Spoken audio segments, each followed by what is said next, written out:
পেঁপে গাছ আমরা সবাই কম বেশি চিনে থাকি। নর্মালি পেঁপে গাছ লাগানো খুবই সহজ একটা পদ্ধতি। আপনারা এই ভিডিওটা দেখলে বুঝতে পারবেন আমি পেঁপে গাছ কীভাবে রোপণ করি। প্রথমে যে পাত্রে পেঁপে ছিল সেই পাত্রের হিসাব অনুযায়ী আমি ছোট একটি গর্ত করে নিই এবং সেই গর্তের চারিপাশে সুন্দরভাবে পেঁপেটি বসিয়ে দিই মাটি সহ। অবশ্যই আপনারা দেখবেন যেন যে মাটির ভিতরে পেঁপে গাছটি আগে ছিল সেটা যেন কোনোভাবে ভাঙে না। সেটা যদি ভাঙে তাহলে পেঁপে গাছটা একটু দুর্বল হয়ে যাবে এবং বাড়ার ক্ষেত্রে বা গাছের গ্রোথ অনেক স্লো করে দেবে। এটা কোনো সময় ঠিক হবে না, যার কারণে আপনি খুব সাবধানে কাজটি করবেন, সেটা যেন সুন্দরভাবে থাকে।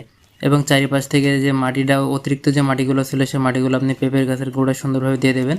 আর যেহেতু আবহাওয়া অতিরিক্ত খারাপ এখন, আমি তার জন্য গাছের উপরে বা যে নতুন গাছের উপরে বড় বড় যে মাটির টুকরাগুলো আছে সেগুলো দিয়ে দেবো, যেন সরাসরি মাটি বা রোদের যে তাপ থাকবে সেটা মাটিতে না পাই, সেটা আগে উপরের এই যে দলা মাটিগুলো পাবে তারপরে নিচে যাবে।